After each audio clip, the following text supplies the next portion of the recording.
Bapak, Ibu, dan saudara-saudara yang saya kasih dan saya hormati, selamat sore dan selamat malam. Kita bersyukur oleh karena kasih Tuhan sehingga kita dapat menyatukan hati dalam persekutuan kelompok pada sore dan malam hari ini. Sebelum kita mendengarkan dan merenungkan firman Tuhan, mari kita berdoa terlebih dahulu. Bapa yang di surga, Allahnya Bapak Abraham, Ishak dan Yakub yang kami kenal di dalam nama Tuhan Yesus Kristus. Allah Khalik langit dan bumi, kami menaikkan puji syukur kepadamu karena sore hari ini Tuhan memberikan kesempatan pada kami untuk bersekutu bersama di dalam doa. Dan kami serahkan persekutuan ini sepenuhnya ke dalam tangan-Mu, Tuhan yang hadir dan Tuhan yang memberkati kepada kami masing-masing.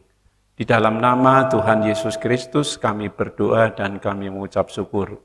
Amin. Firman Tuhan yang akan kita renungkan dan kita terima pada sore dan malam hari ini dari Roma 12 ayat 9 sampai 21. Demikian. Nasihat untuk hidup dalam kasih. Hendaklah kasih itu jangan pura-pura, jauhilah yang jahat dan lakukanlah yang baik. Hendaklah kamu saling mengasihi sebagai saudara dan saling mendahului dalam memberi hormat. Janganlah hendaknya kerajinanmu kendor, biarlah rohmu menyala-nyala dan layanilah Tuhan.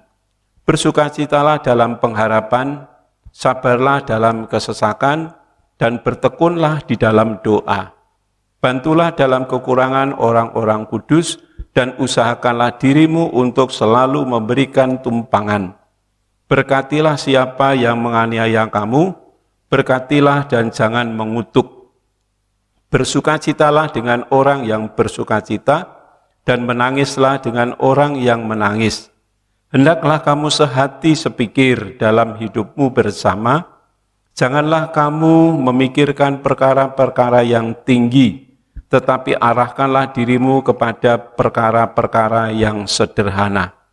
Janganlah menganggap dirimu pandai, janganlah membalas kejahatan dengan kejahatan.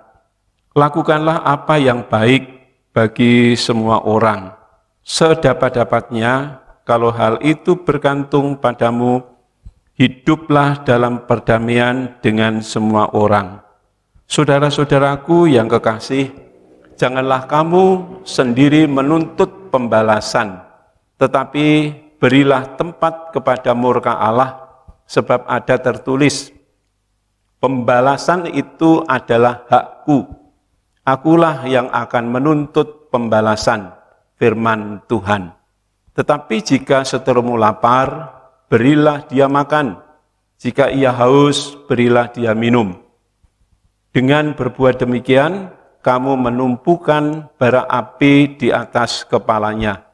Janganlah kamu kalah terhadap kejahatan, tetapi kalahkanlah kejahatan dengan kebaikan. Bapak, Ibu, dan saudara-saudara yang dikasihi Tuhan, mari kita bersyukur oleh karena kasih-Nya Allah kita dapat bersekutu pada sore dan malam hari ini. Bahkan karena kasih-Nya Allah, kita juga dimampukan untuk menghadapi kenyataan hidup yang kita alami di tengah-tengah pandemi corona sampai pada saat ini. Dan saya yakin dan percaya juga atas kasih Allah, kita akan dimampukan melampauinya semuanya ini. Itu bukan karena kekuatan dan kemampuan kita, tetapi itu adalah karena kasih dan anugerah Allah kepada kita masing-masing, khususnya jemaat GITD Jepara dan umumnya adalah bangsa kita Indonesia yang kita kasihi ini. Bapak, Ibu, dan saudara-saudara yang dikasihi Tuhan, Allah itu maha kasih. Bahkan kasih itu adalah sifat pribadi Allah sendiri. Bahkan Allah itu sendiri adalah kasih.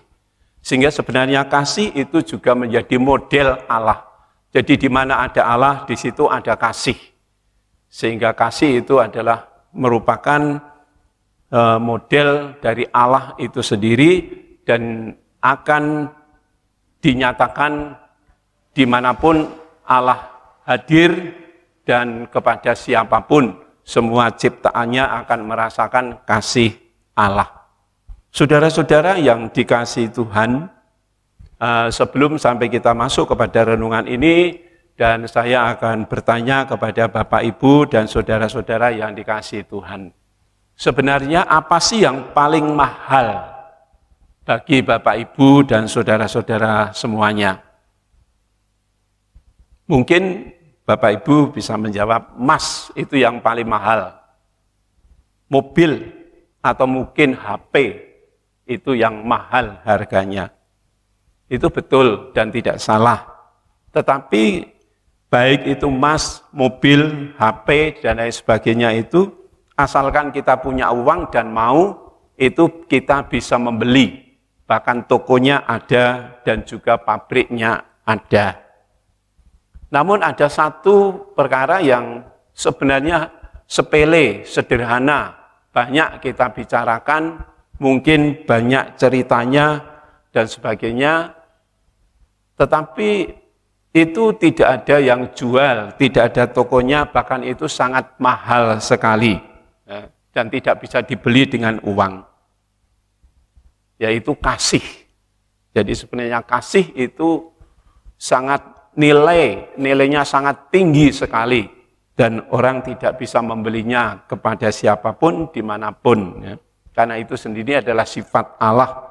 Namun kita sebagai manusia yang diciptakan ini diberi sifat itu, sifat kasih ya, kepada kita semuanya, tidak ada yang terkecuali, tinggal kita mau menggunakan, memanfaatkan atau tidak. Jadi kasih itu sebenarnya sederhana, sering diucapkan, sering dibicarakan, sering didengarkan, tetapi kadang-kadang dan banyak sekali diabaikan oleh banyak orang. Namun itu sebenarnya model dari Allah sendiri, bahkan itu merupakan gaya Allah sendiri di dalam pribadinya, karena kasih itu adalah sifatnya sendiri. Dalam Roma 12 ayat 9 sampai 21 ini sebenarnya membicarakan tentang perilaku hidup orang percaya yang sudah diperbarui di dalam Kristus.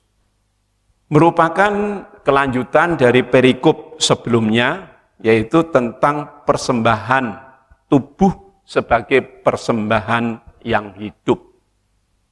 Jadi pada persekutuan-persekutuan yang lalu kita sudah membicarakan bahwa tubuh kita ini menjadi persembahan yang hidup di hadapan Allah. Dan perikop yang kita renungkan ini adalah merupakan kelanjutannya. Rasul Paulus menegaskan pentingnya jemaat menghidupi kasih yang tidak pura-pura. Jadi kasih yang sejati, bukan kasih yang pura-pura. Yaitu kasih yang tulus, kasih yang sejati. Nah, contoh yang sederhana, kasih yang sejati, kasih yang tulus itu kasih yang bagaimana?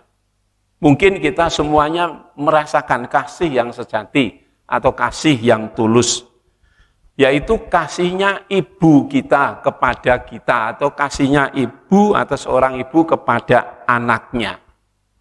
Kasihnya ibu kepada anaknya itu muncul dengan sendirinya dari hatinya sendiri, tanpa ada paksaan, tanpa ada yang menyuruh, tanpa menginginkan imbalan, dan juga penuh dengan pengorbanan. Itu kasih seorang ibu kepada anaknya. Mungkin kita bisa merasakan. Ibu kita tidak pernah ingin balasan dari kita.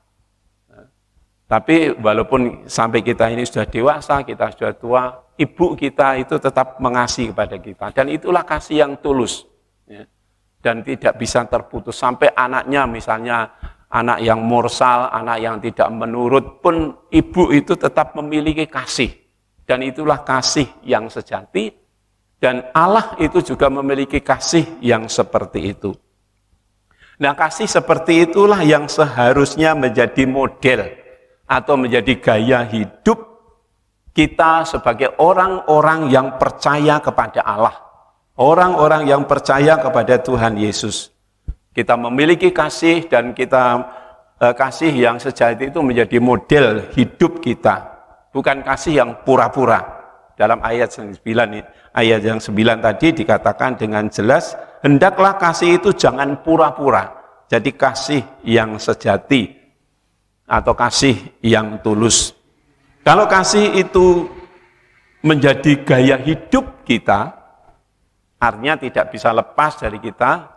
Kalau itu menjadi gaya hidup, ya di mana kita berada, yaitu kasih akan muncul di dalam hati kita, muncul dalam tindakan kita, muncul di dalam kata-kata kita, muncul di dalam sikap kita, dan sebagainya. Kalau kasih itu menjadi model hidup kita atau menjadi gaya hidup kita, maka perilaku atau tindakan iman yang disebut dalam perikop firman Tuhan yang sudah kita baca, kalau saya daftar itu paling tidak ada 26 tindakan kasih atau tindakan iman kita. Itu bisa nyata dalam kehidupan kita. Ya mungkin masakan bisa kita berlaku seperti itu. Karena kita ini juga dipimpin oleh Roh Tuhan, pasti itu bisa dan kita mampu, asalkan kita mau dan bersedia untuk mewujudkan. Jadi kalau kasih yang sejati itu menjadi model hidup kita atau menjadi gaya hidup kita, kita akan mampu mewujudkan tindakan-tindakan iman dengan tujuan tidak mencari keuntungan pada diri kita sendiri atau tidak mencari kepentingan diri kita sendiri. Kadang-kadang orang melakukan kasih, melakukan kebaikan kepada orang lain itu dengan tujuan mendapatkan untung, mendapatkan keuntungan, mendapatkan balasan, atau kita memiliki kepentingan pribadi, kepentingan diri kita sendiri. Tetapi kasih yang tulus, kalau kasih itu menjadi gaya hidup kita, kita tidak akan mengharapkan itu. Tetapi justru kita melakukan itu semua adalah untuk kemuliaan dan kebesaran bagi nama Tuhan. Kalau kasih itu menjadi gaya hidup kita, pasti kita dengan rela, dengan suka hati, dengan suka rela, dengan senang hati, menjauhi yang jahat. Dalam ayat yang ke-9. Mau mendahului memberi hormat, jadi tidak mengharapkan orang menghormati kita terlebih dahulu, tapi kita mendahului mereka untuk memberi hormat kepada mereka, kepada siapapun, asalkan itu sesama kita. Jadi kita mendahului memberi hormat, tidak mengharapkan orang lain menghormati kita, tapi kita mendahuluinya. Kemudian kerajinannya tidak mudah kendor, dalam ayat 11. Karena kerajinan itu banyak tantangan, mungkin kita dibenci dan sebagainya, sehingga kita kendor kerajinan kita. Ya. Misalnya kita pergi ke gereja, kadang-kadang kita kendor, kadang-kadang kita aras-arasan, kita berdoa, kita membaca firman, menjadi kendor dan sebagainya. Tapi kalau kasih itu menjadi model hidup kita, pasti kita tidak akan kendor kerajinan kita, ketekunan kita. Suka melayani, memiliki sifat yang sabar, dan siap menanggung segala risiko yang harus kita hadapi. Kemudian membantu orang lain dalam ayat yang ke-13, memberi tumpangan kepada orang lain, memberkati yang menganiaya kita. Jadi kalau kasih itu model hidup kita, kita akan memberkati, kita akan mengasihi. Bahkan tadi memberi makan kepada orang yang membenci kita, kalau mereka lapar, memberikan minum, kalau mereka ini haus dan sebagainya. Jadi itu kalau kasih menjadi model hidup kita, kita akan mampu itu. Tapi kalau itu tidak menjadi model hidup kita, ya kita tidak akan mampu. Justru orang yang membenci kita, musuh kita itu lalu kita balas dengan kebencian dan sebagainya. Itu pun bukan sifat Allah, karena kasih itu juga model Allah sendiri. Sehingga orang yang jahat pun dikasih oleh Allah. Allah tidak dengan cepat mengambil keputusan untuk menghukum dan sebagainya. Tetapi Allah mengasihinya, memberikan kesempatan supaya mereka merubah hidupnya, mereka bertobat, dan mereka ini berbakti kepada Allah. Kalau kasih itu menjadi model hidup kita, kita akan berempati kepada orang lain. Dalam ayat yang ke-15, kalau kita bertemu dengan orang yang menangis, kita ikut menangis. Kalau ada orang yang bersuka cita, kita ikut bersuka cita. Jadi kita berempati kepada sesama kita. Tidak pandang bulu siapa orangnya, tidak pandang golongan, tidak pandang agamanya, dan sebagainya. Kalau kasih menjadi model hidup kita, kita akan menjaga kebersamaan. Kebersamaan bukan harus menjadi sama, tapi kita menjaga kebersamaan, perdamaian, kesatuan dan persatuan. Misalnya bangsa dan negara kita, ya, kita menjaga persatuan dan kesatuan, menjaga kebersamaan bangsa kita walaupun berbagai-bagai suku, berbagai-bagai kelompok, berbagai-bagai partai, berbagai kepercayaan, namun kita menjaga kebersamaan, persatuan dan kesatuan. Kalau kasih itu memang menjadi model hidup kita, itu akan bisa terjadi di dalam kehidupan kita. Kemudian tidak membalas kejahatan dengan kejahatan. Kejahatan kita balas dengan kasih, dan ini sering sudah kita renungkan, dan firman Tuhan berulang-ulang mengingatkan kepada kita di dalam ayat yang ke-17, supaya kejahatan jangan dibalas dengan kejahatan. Kalau kasih menjadi model hidup kita, kita akan memberi makan pada seteru kita, ayat 20, mengasihi dengan tindakan yang nyata, ya, tidak hanya mendoakan. Kemarin juga sudah kita renungkan dalam firman Tuhan, jadi tidak hanya mendoakan, tetapi juga memberikan kesempatan yang nyata, memberi makan pada seteru kita, itu kan tindakan yang nyata, kontak langsung dengan saudara kita atau sesama kita yang membenci kita dan sebagainya. Kemudian juga kita mengalahkan kejahatan dengan kebaikan. Segala sesuatu hanya bisa dikalahkan dengan kasih. Kalau kejahatan dibalas kejahatan, pasti itu panjang dan tidak akan selesai. Beruntun terus, kejahatan akan membalas dengan kejahatan, tapi kejahatan dibalas dengan kasih, kekerasan dibalas dengan kasih, pasti itu bisa menyelesaikan. Nah, Bapak, Ibu, dan saudara-saudara yang dikasihi Tuhan, Rasul Paulus menantang jemaat Roma pada saat itu, dan juga menantang kepada saya, Ibu, Bapak, dan saudara-saudara semuanya, agar kasih itu menjadi gaya hidup kita, model hidup kita, di mana kita hadir, di situ ada kasih, tanpa pandang bulu, kita wujud nyatakan kepada siapapun. Ini merupakan, karena ini menjadi model kehidupan kita. Artinya, ya kita cake dalam hidup kita lakukan dalam hidup kita praktekkan di dalam hidup kita. Tidak hanya omongan kita, tidak hanya wacana kita, tidak hanya angan-angan kita, tapi dimanapun, kapanpun, dalam situasi apapun, dan kepada siapapun, kita mewujudkan kasih itu yang nyata dalam tindakan, dalam ucapan, dalam sikap dan tingkah laku kita. Kalau memang itu terjadi dalam hidup kita, kita akan melihat kuasa Allah ada di tengah-tengah kita, pertemuan kita dengan sesama kita. Dan kalau itu nyata dalam hidup kita, pasti kita dapat melakukan berbagai tugas panggilan kita masing-masing, di mana Tuhan menempatkan kita dengan baik. Oleh karena itu, Bapak, Ibu, dan saudara, marilah kasih itu menjadi gaya hidup kita sebagai orang-orang yang percaya kepada Tuhan. Karena itulah yang terbaik dan itulah yang dikehendaki oleh Allah kepada kita semua. Amin. Mari kita berdoa.